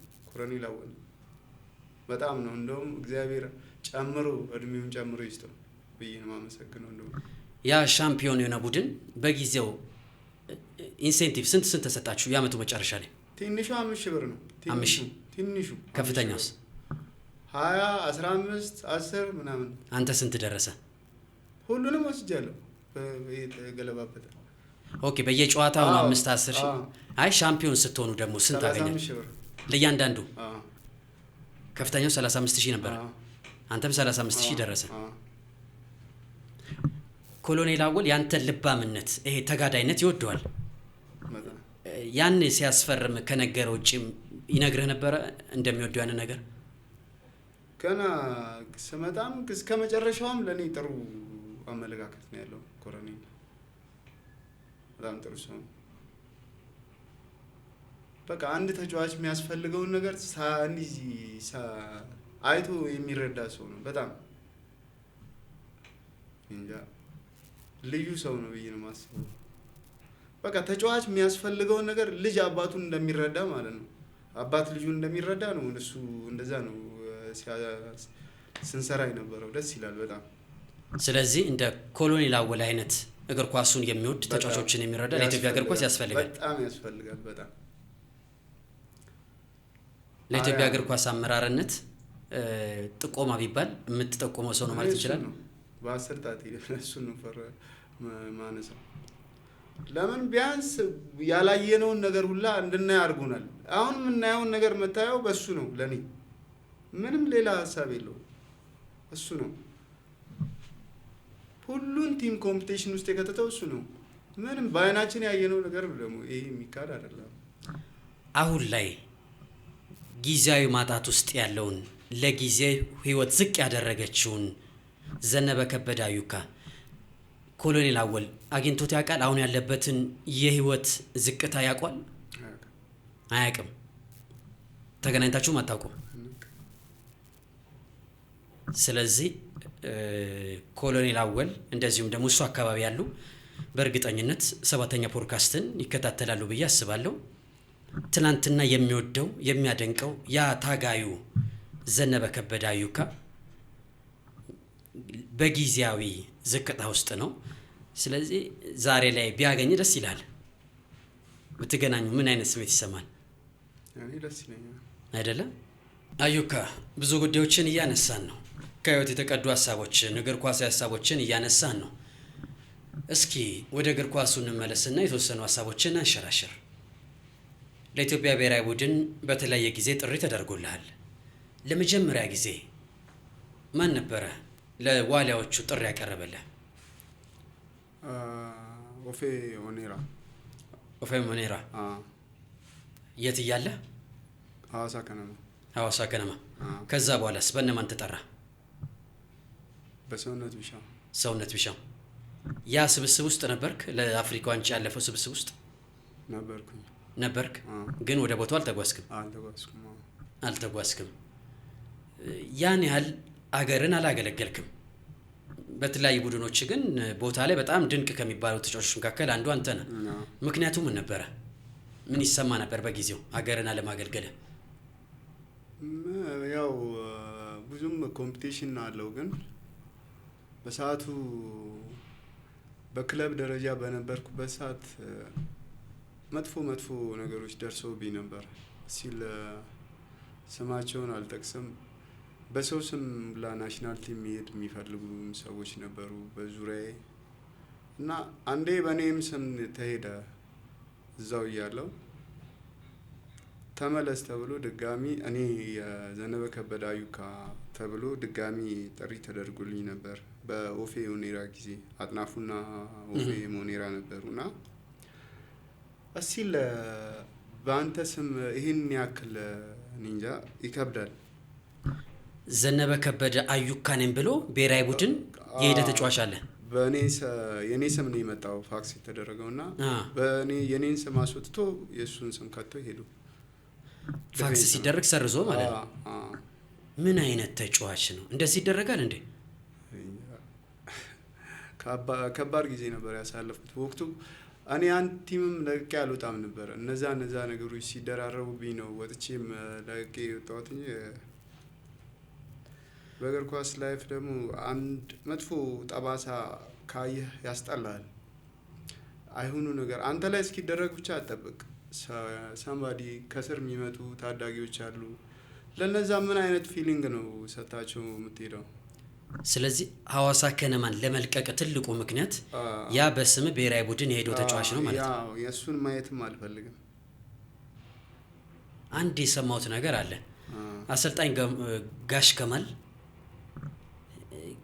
ከዚህ ሰው ጋር ያለህን ወዳጅነት አቁም እስከ ማለት ደርሰዋል። እውነት ነው? አዲግራት ላይ ነው። አዲግራት ላይ ትራንስ ኢትዮጵያ እያለ እሺ፣ እኛ ከነማንና እሺ፣ ከዚህ ሰው ጋር በግን ታውቀዋለህ ሁላ አሉኝ። ወደ ቤት እየገባው ነው። የእሳቸውን ቤት አንድ አካባቢ ነው ከኔ ጋርና እሺ፣ ልጅ ግን ታውቀዋለህ ወይ ይሉኛል ጋሽ ከማል። እንደዚህ በቃ አላ ይሄን ሰው ሽሸው አለ። ከዛን ጊዜ በኋላ ሩምም ቀየር። በቃ አንድ ላይ ነበር የምተኙት። ምን በላውም አብረን ነው፣ ሻይ ቡና ምንለውም አብረን ነው። በቃ የሚያስጣሉ ነገሮች አደረገ። ሌላም ያደረገብህ ነገር አለ? ብዙ አሉ። ግን ያው ፈጣሪ ይጠብቅሃል። እንዲህ አይነት ነገሮችን አንተ ብታደርግም ፈጣሪ ከብዙ ነገሮች ጠብቆኛል እኔ። ስለዚህ በቃ እርግፍ አድርገህ ሐዋሳ ከነማን ጥለህ ወጣ። ምናልባት ጋሽ ከማል እንደዛ ካሉ ብሔራዊ ቡድን ያንተን ስም ሰርዞ ራሱ ከሄደ ሐዋሳ ከነማ ቤት ብቆይ ኖሮ ለህይወት ያሰጋኝ ነበር ብለት በጣም ብትለኝም አልቀጥልም። እኔ በቃ ያችን ነገር ካየው በኋላ በቃ ቆረጠልኝ። አንድ መኝታ ቤት እየተጋራችሁ ግን አይከብድም? ይከብዳል። ለዛ ነው በተደጋጋሚ ሰዎችን አምናለሁ ግን ሰዎች ጀርባቸውን ይሰጡኛል የምትለው። ሁሌም ያደርጉኛል ግን ደግሞ እኔ አልቀበልም። ችግሬ እሱ ነው። አሁን ይገባል። ሰውም ነግሮኝ እዛ ሰው አጠገብ አለሁኝ ብዙ ጊዜ እነዛ ነገሮች ናቸው እንጂ ያው ለፈጣሪ መተው ነው እንዲህ አይነት ነገር። ህይወቴን ያመሰቃቀሉት ይሄ ከመጠጡ ከምን ውጪ ሰዎችም በተወሰነ መልኩ አሉበት፣ እጃቸው አሉበት። የአምላክ ፍቃድ ቢሆንም ብለህ ታምናለህ? እኔ ማንም ላይ ይሄን ነገር እንዲያርጉኛል ምናምን ሳይሆን በቃ ከእንደዚህ ነገሮች ቢጸዱ ለመጪው ትውልድ ጥሩ ነገር አሳይተው ቢያልፉ ደስ ይለኛል። ያው ቢያንስ ጥሩ ተተኪ ነው እየመጣ ያለው። ለነዛ ልጆች ጥሩ ነገር አሳይተው ቢያልፉ ደስ ይላል። ትልቅነትን የምታሳየው ዝቅ ብለህ ነው። አንተ ትልቅ ሆነ ትንሹን እንደ ትንሽ ሁሌ የምታየው ከሆነ አንተ ነህ ትንሹ። የስም ትልቅ ብዙ ትርጉም የለውም፣ ለኔ የለውም። ግን ዝቅ ብለህ ብታስተምረው ምርጥ ነገር ነው አስተምረው የምትወጣው ለዛ ልጅ። ዘነበ ከበደ አዩካ በታዳጊዎች አይደራደርም ከሚባሉ ሲኒየር ተጫዋቾች መካከል አንዱ ነው። አሁንም ሐዋሳ ቤት ልመልስህ። ሐዋሳ ከነማ ቤት እያለ አዲስ አበባ ለጨዋታ መታችሁ አንድ ታዳጊ ተጫዋች በሌሊት ሻንጣውን ይዞ እንዲሄድ ይደረጋል። እስኪ ያንን ታሪክ አጫውተኝ። የሆነ ሰዓት ነው እኔና አቤጋ አንዷለም ንጉሴ የሚባል ልጅ አለ እና ይሄ ልጅ ከኛ ጋር በቃ እኛን መቅረብ ይፈልጋል። ከተስፋ ቡድን ያደገው ከኛ ጋር ወጥቶ ራት በልተን ምናምን ወክ እያደረግን በገነት ሆቴል ገባ ብለን ሩማችን እሱን እንዳይተናከሉት ከኛ ጋር ካዩት ብለን እኔና አቤጋ ቀድመ ግባ እንለዋለን በሰዓቱ። ለካ እሱ ቀድሞን ገብቶ እኛ ከነዚህ ጁሶች ምናምን ገዛዝተን ለሊት ከራበን ያው ትሬኒንግ ምናምን ስለምንሄድ ቀማምሰን ነው የምንወጣው። ገዛዝተን ልንገባ ሻንጣው በር ላይ ነው። የልጁ በር ላይ ነው። ምንድነው ስል እንዳይገባ ተብሏል። ስሙን አልጠቅስልህም። ያው ያውቀዋል፣ እሱም ያውቀዋል፣ ያደረገውም ሰው ያውቀዋል። ሲኒየር ተጫዋች ነው እንደዚህ ያደረገው። ያ ነው ካፕቴኖች አሉ ከነሱ የሚያልፍ ነገር አይደለም። ሄድኩኝ ሩማቸው። አንደኛው ከኔ ሩም ነው፣ ሁለተኛው አንድ ላይ ነው ያገኘኋቸው። እንዴት ይሄን ነገር ዝም ብላችሁ ታያላችሁ? ይሄ ልጅ ቤተሰብ የለውም። በዚህ ሰዓት ወጥቶ ሴት ይሄዳል። ኪሱስ ፍራንክ የለም። ገጠመኝ። ወንድምየው ደግሞ እዚህ ነው፣ አዲስ አበባ ነው። እግዚአብሔር ሲያገጣጥም እኔ አላውቅም። በጣም ነው የተጣላ ነው። በጣም የሚያስጠላ ነገር ነበር በሰዓቱ። እንዴት ይህንን የፈለገ ነገር ይምጣ አንተ ቻሌንጆችን ተቋቁመ የሚደረገው ይደረጋል። ሐዋሳ ስንሄድ የሚቀጣውን ቅጣት ይቀጣ፣ ገንዘብም ይቀጣ፣ ምንም ይቀጣ፣ እንዴት ከሩም ውጪ ይውጣ ተብሎ ይሄ ይወሰናል። በዚህ ሰዓት ልጅ ነው ገና። በምን ይተኛል? ከቤተሰብ እኮ ነጥላ ያመጣው ልጅህን እኮ ለአሳልፎ የሰጠው ስራ እየሰራ ነው ተብሎና ግዴታ ይዞ መመለስ ክለቡ ግዴታ ነው። ሻንጣውን አወጣው የበር ላይ ነው፣ ከሆቴሉ በር ላይ ሳይ ትንሽ ተበሳጨው፣ ተገጫጨን። ገጠመኝ ደግሞ ልጁ ና እኔ እንትን እላለሁ ብል እምቢ አለኝ። ወንድሜ ጋር ደውያለሁ ብሎ ሄደ። በዛው ልጁ ክለቡን ለቀቀ። በሰዎች ግን የተሻለ ቦታ ገባ፣ እግዚአብሔር ይመስገን። ተገፍቷል ብለህ ታምናለህ? ግን ገፍተውት ነው። በጣም ባሻጥር ነው ያስወጡት ነው ምልህ። አንድ ተጫዋች ላይ ታዳጊ ላይ ማይሰራ ስራ ነው የሰሩት። በጣም ብልግና ነው የሰሩት። ልጁ አሁን ድንገት ሲያየው ነው የሚገነዘበው። መቼም አይረሳውም። መጥፎ ጠባሳ ነው ልጁ ላይ የጣሉት። ልጆች ሰዎቹን እኮ ራሱ ማየት የሚፈልግ አይመስለኝም። ትልቅ ናቸው ግን ትልቅ ደግሞ እንደ ትልቅ ጥሩ ነገርን አሳይተ እንጂ ይሄን ልጅ አሁን በዚህ ጨለማ ውጣ ብለህ ብታባር ተገቢ አይደለም። የፈለገ ነገር እኔን ቅጣኝ፣ አገሬ ላይ የፈለገ ነገር ቅጣኝ፣ ግን እዚህ አገር ላይ ምን የት ሄዶ ይተኛል? ትንሽ ሰጣ ገባ ውስጥ ተገባባን። እሱም ወንድሜ እዚህ ያለ ምናምን አለኝ። ገባውና እኔም ወደ ክላስ ይተኛ። በጣም አሪፍ። ዘነበ ከበደ አዩካ ስለ አሳደገው ስለ ሙገር ቤት አውርቶ አይጠግብም። እንደውም የእናት ቤት እያለ ነው የሚጠራው።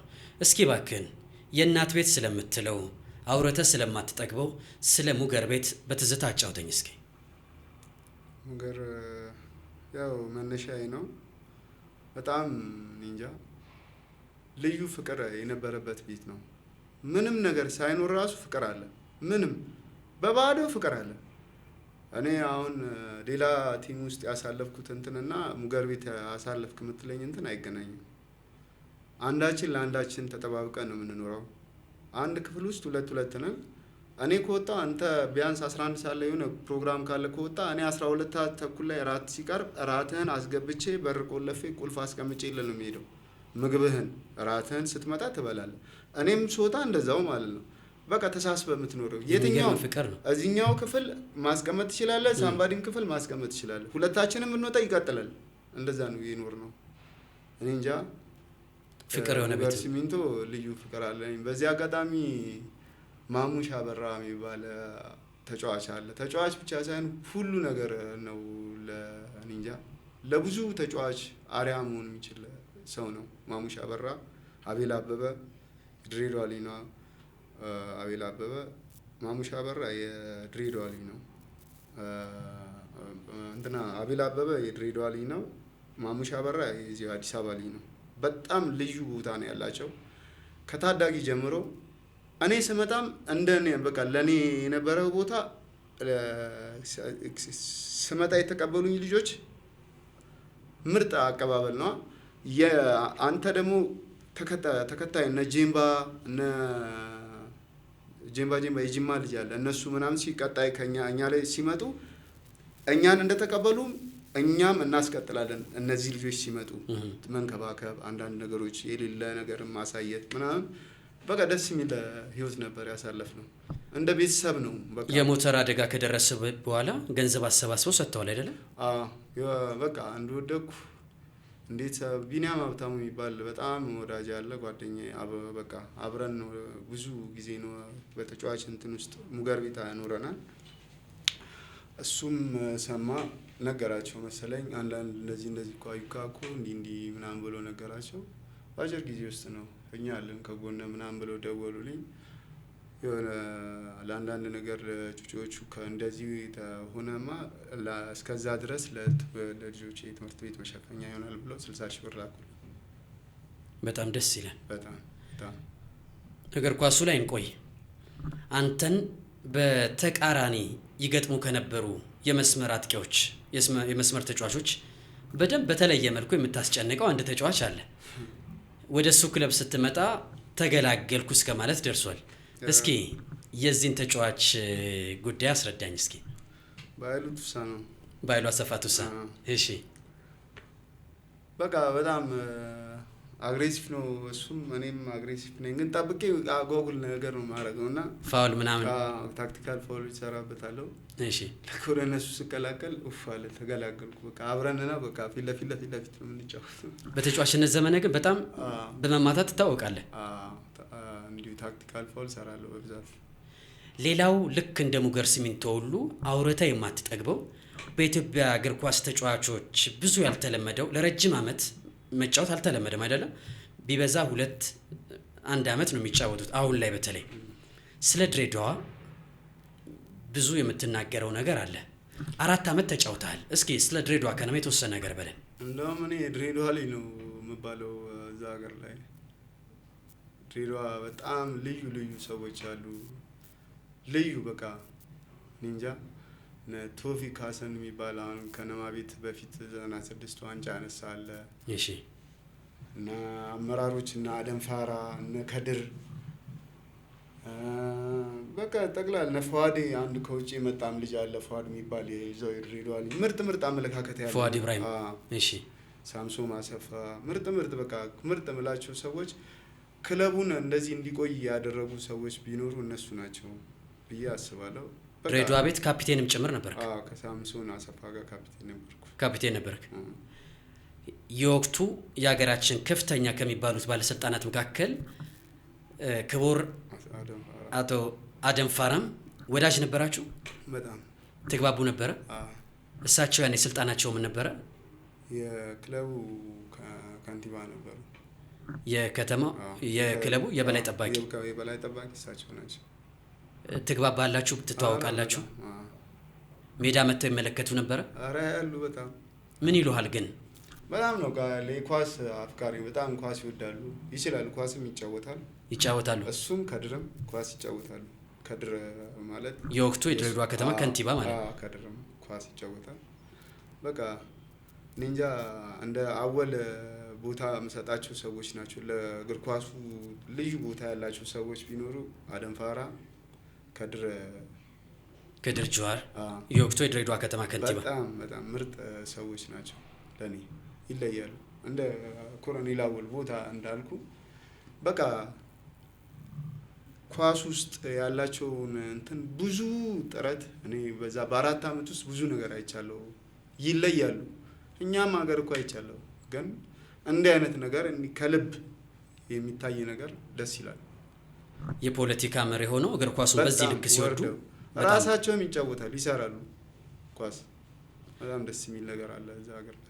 ድሬዳዋ ቤት ከፍተኛ ተከፋይ ነበርክ? ከፍተኛ ተከፋይ ነበርክ እስክትወጣ ድረስ። ወደ መከላከያ ለምን መጣ? ድሬዳዋ አለቀ። አባቴ ልበሉኝ ዘላለም ነው ደውሎ የጠራኝ። ዘላለም ሽፈር ሞሪኒዮ። ዘላለም በሄደበት ቡድን አሰልጣኝ ዘላለም አንተ ነህ። ከጠራኝ ሄደ እመጣለታለሁ። ስለዚህ መከላከያን ሲስ አንተ መጣ። ከዛን ደግሞ ድጋሚ ድሬዳዋ ወሰዱኝ። ከመከላከያ ድጋሚ ወስደውኛል ድሬዳዋ ከ4 አመቱ በኋላ። በ3 አመት ነበር የመጣሁት። ለምን 4 አመት ድጋሚ ወደዛ ወሰዱኝ። ከመከላከያ ኮሮና አልመጣ ድጋሚ ድሬዳዋ ወሰዱኝ። ማን ነበር አሰልጣኙ? ከዚህም ገሱ ነው ድጋሚ ድሬዳዋንም ሲዝ ወሰደ። በሄድክበት ሁሉ አብዛኛው የእግር ኳስ ህይወትን ከሱ ጋር ነው ያሳለፍኩት። ዜዶ ሞሪኖ ምን ነው ላይፍ ሁላ ስለ ሚስቴን ሁላ ያውቃታል እሱ። በቃ ቢሰበለው በጣም ለኒንጃ ቀደም ይያለው በጣም እኔ እሱ ከመከረኝ ከተናገሩኝ ንግግሮች አንዷን የሆነች ይዤበውን ደስ ይለኝ ነበር። አላይ ረካ ነበር የምሬ። በጣም ነው የምወደው፣ በጣም ነው የማከብረው እሱ ነው። አሰልጣኝ ዘላለም ሽፈራው ሞሪኒዮ ልዩ ቦታ አለኝ፣ በጣም የተለየ ቦታ አለ። አሁን ያለበትን ሁኔታ ግን ያውቃል? በቅርብ ተገናኝታችሁ ታውቃላችሁ? የሞተር አደጋው ሲደርስስ? አያውቅም። ማንም አያውቅም። ይህንን ፕሮግራም አሰልጣኝ ዘላለም ሞሪኒዮ ይመለከተዋል ብዬ አስባለሁ። ተደዋውላችሁ ልክ ሜዳ ላይ የሚወደውን ያ ታጋዩን አዩካን ያገኛል ብዬ አስባለሁ። በጣም አሪፍ። ወደ ማሳረጊያ ሀሳቦች እየመጣን ነው። ወደ ማሳረጊያ ሀሳቦች አብራቸው ከተጫወትካቸው ምርጡ ተጫዋች ማን ነው? ለኔ በምን እንትን ነው? በአጠቃላይ ምርጡ ተጫዋች የምትለው ተጫዋች በተለየ መልኩ ወይም ደግሞ በተቃራኒ ከገጠሙ የመስመር አጥቂዎች እከሌማ በጣም ነው የሚያስቸግረኝ፣ ልክ እሱን ስትገጥም በተለየ መልኩ የምትዘጋጀው?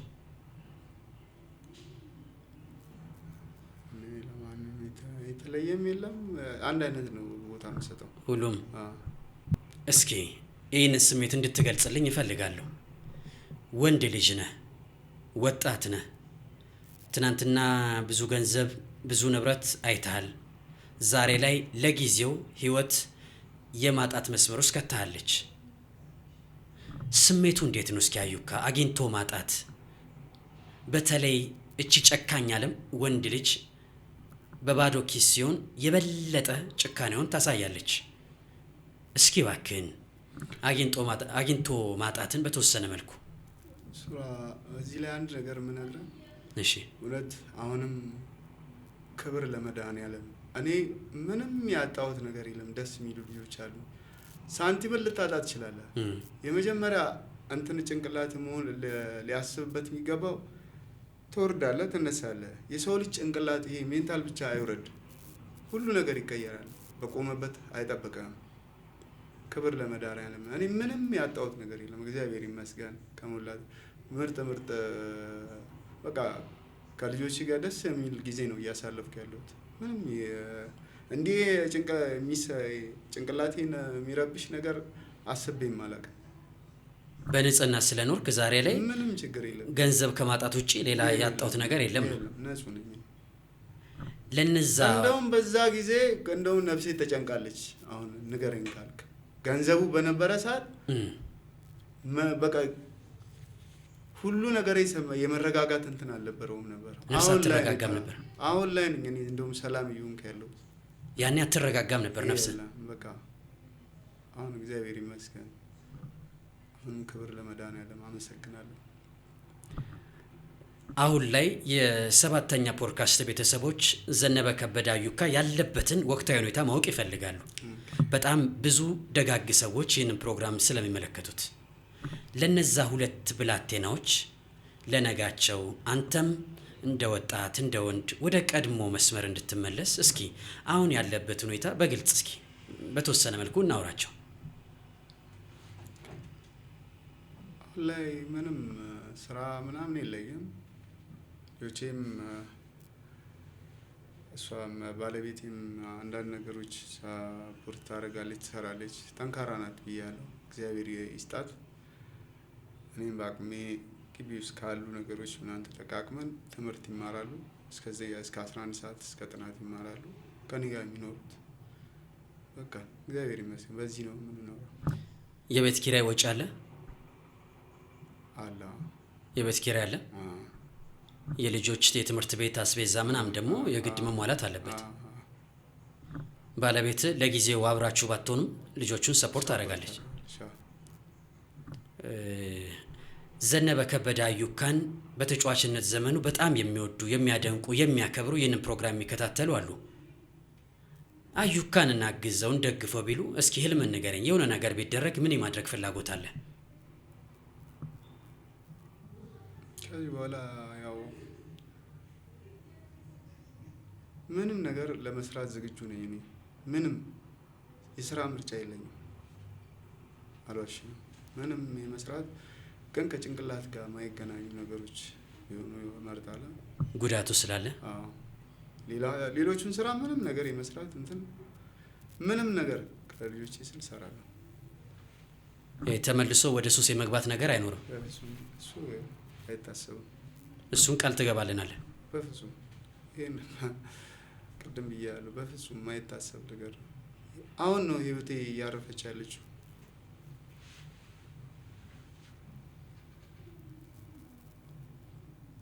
ስለዚህ ነገር ለማስተካከል በተለይ ለነዛ ሁለት የሚያሳሱ ነፍሶች ነጋቸውን ለማሳመር ቁርጠኛ ነህ? ከፍ ያለ ዝግጅት አለ ማለት መናገር እንችላለን? አለኝ። ምንም ጥያቄ የለው። ምንም ጥያቄ።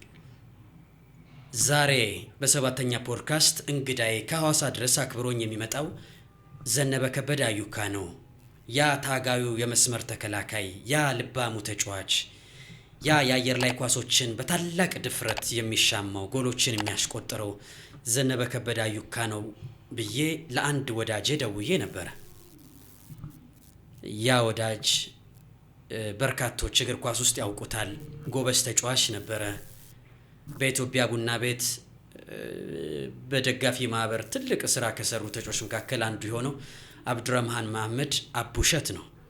ጎረቤት ነን። የአሜሪካን ግቢ ልጅ ነው። እኔ ሰባተኛ ልጅ ነኝ። አዩካ እንግዳዬ ነው ስል የመለሰልኝ መልስ አለ። ለማገዝ ያህል ወንድሜን አይዞ ለማለት ያህል ለጊዜው 10,000 ብር ለአዩካ በርክትልኝ ብሏል። ስለዚህ ሌሎችም በውጭ ሀገር የሚገኙ የቀድሞ እግር ኳስ ተጫዋቾች፣ በሀገር ውስጥ የሚገኙ ተጫዋቾች፣ የኢትዮጵያ እግር ኳስ ተጫዋቾች ማህበር፣ ኤፍሬም ወንድወሰን፣ ፍጹም ገብረ ማርያም፣ ሸሪፍ፣ ሌሎችም ዘነበ ከበደ አዩካ ያ ጀግና ተጫዋች ማገዝ ይጠበቅባቸዋል ብዬ አስባለሁ። ስለዚህ አቡሸትን እያመሰገንን ከስር በምናስቀምጠው የባንክ አካውንት አንተን ማገዝ መደገፍ ይፈልጋሉ፣ ማገዝም ይችላሉ። እስኪ ባክህን መልእክትን አድርሰልኝ። ያው እግዚአብሔር ያክብራችሁ ሁላችሁም ከእንዲህ አይነት ጉዳትም ያድናችሁ እግዚአብሔር በቃ ጨምሮ ይስጣችሁ ነው የምለው። አመሰግናለሁ። አዩካ በእርግጠኝነት ነገ የተሻለ ቀን ነው። በእርግጠኝነት የምነግርህ ነገ የተሻለ ቀን እንደሆነ ነው። ሁልጊዜም የአምላክ ፍቃድ በሕይወታችን ውስጥ ይሆናል አይደለም? ስለዚህ ዘነበ ከበደ አዩካ ነገው ተስተካክሎ የተሻለ ቦታ ላይ ሆኖ ጊዜያዊ ማጣቱን አሸንፎት እዚህ ፕሮግራም ላይ በክፍል 2 እንግዳ ሆነ እንደማገኝ ተስፋ አደርጋለሁ። የማሳረጊያ ቃል ግን አንድ ነገር እንድትነግረኝ እፈልጋለሁ። በመጨረሻም ከከፍታው ከዝቅታው በኋላ ስለ ሕይወት ምን ገባህ? ለታናናሾች አንድ ወርቃማ ምክር እስኪ ለግስልኝ። እኔ ያው ለታናናሾች የምነግረው ያው በእግር ኳስ ሲስተም ውስጥ ያላችሁ ህጻናቶች፣ ታዳጊዎች ካላችሁ ነገሮችን ስኬታማ መሆን ከፈለጋችሁ ካይሁኑ ካጓጉል ነገሮች መቆጠብ። መጥፎ ጓደኛ ካለም ያን መጥፎ ጓደኛ ለመልሶ ቀጥታ ፊት ለፊት አውርተው እንዲስተካከል ማድረግ። እንዲህ ከጀርባ ሄደህ ከምታወራ ቀጥታ መንገር መጀመሪያውኑ ሳይበላሽ መስመር ሳይበላሽ መጀመሪያ ማስተካከል። ከነዛም ሰዎች ደግሞ ማይስተካከሉ ከሆኑ መጽዳት፣ ከነሱ መውጣት ነው ያለበት። ተከትለ ግን የነዛ ተማጋጅ እንዳትሆን እግዚአብሔር ይጠብቃችሁ ነው የምለው። እግዚአብሔር ደግሞ ጨምሮ ከዚህም በላይ አድርጋችሁ ብዙ ነገርም እያየውም ነው። አሁን ላይ ባሉ ጄኔሬሽን በጣም ደስ የሚል ነገር ነው እያየ ያለሁት። ከ17 ዓመት በታች ናሽናል ቲም ራሱ ደስ የሚል ነገር ነው እያየ ያለሁት። ደስ ይላል። እግዚአብሔር ጨምሮ አቅሙን፣ ጤናውን፣ ፍቅሩን ይስጣችሁ። ደስ የሚል ነገር ነው ያለው። ራሳችሁን ጠብቁ ነው የምለው። የመጨረሻ ጥያቄ፣ የኢትዮጵያን እግር ኳስ ፕሪሚየር ሊጉን የመከታተል እድል አለ? ትመለከተዋለህ? አልፎ ያለው አልፎ ታየዋለህ። በኮቺንግ ዘነበ ከበደ አዩካ በአሰልጣኝነት ነገሮች ተስተካክለው ወደ አሰልጣኝነቱ ና ብትባል ፍላጎቱ አለ? ደስ ይላል። ስለዚህ የአሰልጣኝነት ስልጠና መውሰድ ትፈልጋለህ? እፈልጋለሁ። በጣም አሪፍ። ዘነበ ከበደ አዩካ ያ ጀግናው ተጫዋች፣ ያ ልባሙ ተጫዋች 7ኛ ፖድካስትን አክብሮ ከሐዋሳ ድረስ መጥተህ እዚህ 7ኛ ስቱዲዮ ተገኝተህ ከህይወት የተቀዱ ሀሳቦችን፣ እግር ኳሳዊ ሀሳቦችን ስላነሳን ከሽንገላ በጸዳ አንደበት የእውነት እግዚአብሔር ያክብርልኝ፣ ክብር ይስጥልኝ ብያለሁ። አሜን። እኔም በጣም ነው አመሰግነው ስሬ። እግዚአብሔር እውነት ከዚህም በላይ ይስጥልሃለሁ። በጣም ልዩ ጭንቅላት ነው ያለ። ገና ልጅ ነህ። እግዚአብሔር ያክብረ። በእውነት አመሰግናለሁ። አዩካይ በድጋሚ እኔም ከልብ አድርጌ አመሰግናለሁ። በእርግጠኝነት እግዚአብሔር ቢፈቅድ በክፍል 2 ፕሮግራም ነገሮች ተስተካክለው እንደምንገናኝ፣ ነገሮች እንደሚስተካከሉ ወንድ ልጅ ሁሌም ከፍ ማለት አለበት። ህመሙን አውቀዋለሁ። እንደ ልጆች አባት ደግሞ ስሜቱም ይገባኛል። ስለዚህ ነገሮችን ተጋግዘን አምላክ ይፍቀድና ወደ ከፍታው እንመለሳለን። መድኃኔዓለም ያግዘን ለማለት እወዳለሁ። አመሰግናለሁ አዩካይ። ክቡራትና ክቡራን ይህ 7ኛ ፖድካስት ነው። የዛሬው እንግዳችን ዘነበ ከበደ አዩካ ከ7ኛ ፖድካስት ጋር ያደረገውን ቆይታ እንደወደዳችሁ ተስፋ አደርጋለሁ። ክቡራትና ክቡራን ከፍ ዝቅ የህይወት አንዱ አካል ነው። እንደ ታናሽ ብላቴን አንድ ነገር እጠይቃችኋለሁ። እዚህ ፕሮግራም ላይ የሚመጡ እንግዶች ሀሳባቸውን ሲያጋሩን እንደምትወዱት ምን እናግዝ እንደምትሉ ማውቃለሁ። እስኪ ባካችሁ ዘነበ ከበደ አዩካ ያ ልባም ያደፋር ተጫዋች ዛሬ ህይወት ለጊዜውም ቢሆን ዝቅ ባለ መስመር ውስጥ አድርገዋለች። ስለዚህ ዘነበ ከበደ አዩካን በተለያየ ዓለም ላይ የምትገኙ የቀድሞ ተጫዋቾች እሱ መደገፍ የምትፈልጉ ይህንን ፖድካስት የምትከታተሉ ከስር የባንክ አካውንቱን እናስቀምጠላችኋለን። ወደ ቀድሞ ከፍታው እንዲመለስ ነገሮችን እንዲያስተካክል በታላቅ ትህትና ጠይቃችኋለሁ። እንደምታደርጉትም ተስፋ አድርጋለሁ። 7ኛ ፖድካስትን ሰብስክራይብ ላይክ እያደረጋችሁ ለበርካቶች እንዲዳረስ ቤተሰብነታችን እንዲበዛም በታላቅ ትሕትና እጠይቃችኋለሁ። በቀጣይ ከሌላ እንግዳ ጋር እስክንገናኝ በያላችሁበት ጤና ይስጥልን። ቻው ቻው።